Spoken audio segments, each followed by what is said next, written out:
Continuamos camino en esta mañana de la radio para hablar de salud. En este caso nos centramos en las novedades que nos llegan desde el Instituto Neurovertebral Recoletas. Recientemente se han incorporado a este instituto 2 especialistas en patología y cirugía vertebral, cervical y lumbar. Y hoy tenemos la oportunidad de hablar con uno de ellos, el doctor Manuel Fernández González. Buenos días, doctor. Buenos días. Decimos que escuchando sus especialidades, qué importante es tener bien la espalda. Sin duda, yo comento siempre que es una de las causas más importantes de incapacidad laboral, porque prácticamente el 80% de la población en algún momento de su vida padece de alguna molestia de la espalda. Sí, y hay algunas, como nos dice, son incapacitantes. Cuando te dan una lumbalgia te dejan en el sitio, pero bien. Efectivamente. Sí. En su caso, hablamos del quirófano híbrido que dispone el Hospital Recoletas. Supone un complemento al trabajo que ya se realiza de forma habitual en las intervenciones quirúrgicas de columna. ¿En qué consiste exactamente? Vamos a centrarnos. Bueno, primero, una matización. No es tan habitual, vale, porque no está en la inmensa mayoría de los quirófanos del sistema hospitalario, sobre todo público, no existe. Hay algunos que sí, por ejemplo el UBU del Hospital de Burgos, el público sí lo tiene, además de Recoletas. Bien, esto es un auxilio, no cabe ninguna duda que la tecnología médica está avanzando a un paso agigantado, y lo mismo que existe la máquina Da Vinci, con lo cual un montón de cirugía general, de ginecología o de urología se hacen sin abrir al paciente, por lo que se llama técnicas poco o mínimamente invasivas. Sí. Pues lo mismo ocurre con el quirófano híbrido en columna, es decir, se trata, por un lado, mediante un TAC intraoperatorio, hacer un mapeo del paciente, y luego, cuando existe un robot, pues ayudar a la introducción de los implantes, en este caso de los tornillos, porque hay que tener en cuenta que se introducen en las vértebras, y el pedículo, que es una parte de la vértebra, es bastante estrecho, con lo cual la seguridad en la colocación del implante es mayor. O sea, que permite una mayor precisión para ustedes, lógicamente, a la hora de trabajar, y también para el paciente. Sin duda, supone una mayor seguridad, sobre todo en las cirugías complejas, no tanto así en las más sencillas del día a día, pero cuando se operan deformidades, como son las escoliosis, tanto en el niño como en el adulto, o pacientes que han sido reintervenidos, muchas veces hay que tener en cuenta que los implantes normalmente se colocan por una técnica que se llama de manos libres. Eso quiere decir que utilizamos solo las referencias anatómicas que te da la práctica, evidentemente, para colocar dicho implante.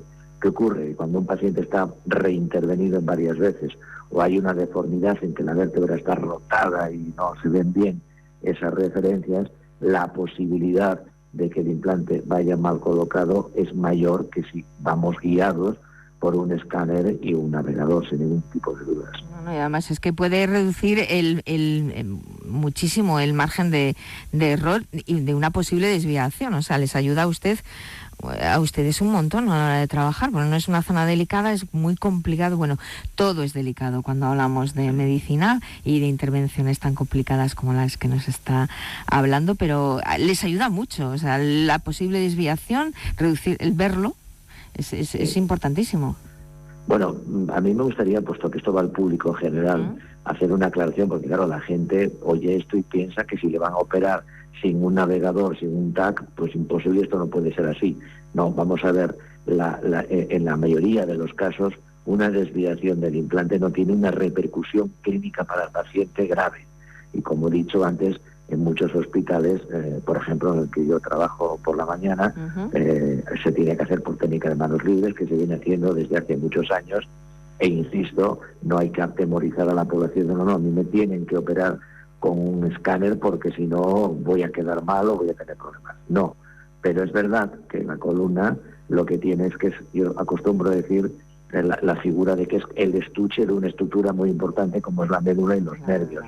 Quiere yo decir que aumentar la seguridad pues es siempre positivo, sin ningún género de dudas. Pero, bien, sin ser hiperbólicos, quiero decir. Sí. Es decir, si a uno le operan, sobre todo, como insisto, en las cirugías habituales, sin un TAC tampoco es que corra un peligro excesivamente alto. Bueno, no tengo ni media duda de la maravillosa profesionalidad y de que estamos en muy buenas manos.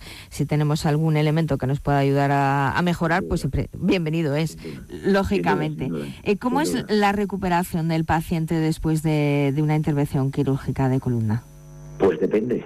Ahí de nuevo tengo que hacer una diferencia entre operarse de una hernia de disco, por ejemplo, o operarse de una artrosis sencilla de 1 o 2 niveles, a operarse de una deformidad, donde, como he dicho anteriormente, el uso del escáner es mucho más útil. A mayor tipo de vértebras o de tiempo quirúrgico o de patología compleja, la recuperación evidentemente es más lenta. Pero es bastante mejor de lo que la gente puede imaginar así a priori. Habitualmente, si todo va bien, al día siguiente el paciente se incorpora, camina, a los 5 o 6 días es una alta hospitalaria. Eso sí, la actividad física laboral debe demorarse 2, 3 o más meses. Claro, lógicamente, porque estamos hablando de una zona bastante delicada. En este caso, ¿la cirugía también es algo más rápida? Sí y no, que eso es lo importante. Claro, es decir, al todo principio depende, ¿no, doctor? Al principio sí. Es más lento, porque claro, requiere un aprendizaje. Claro. Hay que emplear el TAC, lleva una serie de tiempo. Ciertamente, cuando ya se tiene ese hábito, probablemente en tiempos quirúrgicos allá se andan. Pero vuelvo a insistir que no es el tiempo. En cirugía de columna, cuando uno lleva bastantes años, como es mi caso, se suele decir, porque a veces dicen, operó tal cosa en 1 hora y el otro en 2 horas. El tiempo no es lo importante. Yo acostumbro a decir que en la cirugía de columna se sabe cuándo se empieza, pero no cuándo se acaba. No. Hay que emplear el tiempo que el paciente precisa. En realidad este sistema de quirófano híbrido mejora seguridad, pero no es tan importante el factor tiempo. Lo importante es que salga bien la operación, eso es el final y lógicamente el objetivo de cuando uno necesita una operación de este calado. No importa efectivamente, doctor, el tiempo que se emplee, sino que el resultado sea bueno. Hablábamos antes en el inicio de la conversación de esos dolores de espalda que son el pan nuestro de cada día para muchos. Pero no sé si cuando el dolor persiste, cuando te levantas todos los días y dices, quizá a veces lo achacamos como a la normalidad. No sé si ¿cuándo debemos de acudir al especialista y decir esto ya no es normal? Bueno, vamos a ver, eso es muy fácil y no se está haciendo bien. Por eso una de las sobrecargas importantes en las consultas de los especialistas viene una mala praxis, en el mejor sentido, no me refiero a mala praxis por mala utilización, sino quizás por no seguir bien los pasos que están perfectamente predeterminados.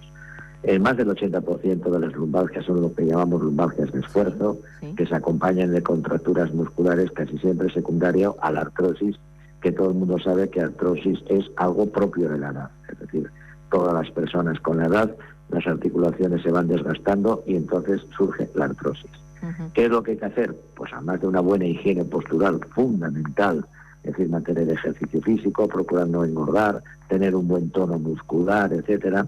Cuando uno tiene un lumbago o una dorsalgia o una cervicalgia, que es más allá de 1 o 2 días, pues lo primero es que acudir al médico de cabecera o médico de familia actualmente, con un tratamiento médico adecuado y un tratamiento de rehabilitación y o fisioterapia, en un porcentaje elevadísimo de casos, esto mejora. Ahora bien, cuando tras un tratamiento adecuado en un periodo de 2, 3 semanas, 4 a lo sumo, el dolor no mejora y es importante, o empieza a presentarse lo que se llama una clínica neurológica, es decir, pérdida de fuerza en manos o pies, dificultad para caminar, alteración de la sensibilidad, alteración de los esfínteres, eso ya son signos, lo que llamamos banderas rojas, son signos de alarma, y eso sí que deben motivar que el paciente sea derivado o a una consulta especialista o, dependiendo de esos signos de alarma, evidentemente a urgencias. Pues lo mejor que podemos hacer es escuchar a los especialistas y hacer caso también a las señales que nos manda nuestro cuerpo. Un dolor de espalda es habitual, entre comillas, pero si hay alguno de estos síntomas que nos ha indicado el doctor, acudan ustedes a su médico de cabecera y ellos les dirá, pues no, esto no es normal, o hagan esto o esta otra situación. Mejórense, cuídense, y que escuchándole decir, sí, es fácil, nos lo sabemos, no engordar, pero luego no lo hacemos, doctor. Y nos quejamos de la espalda. Efectivamente, de hecho uno de los grandes problemas es el sedentarismo en nuestra población. Ahí está. Y más grave todavía el sedentarismo en la población infanto-juvenil.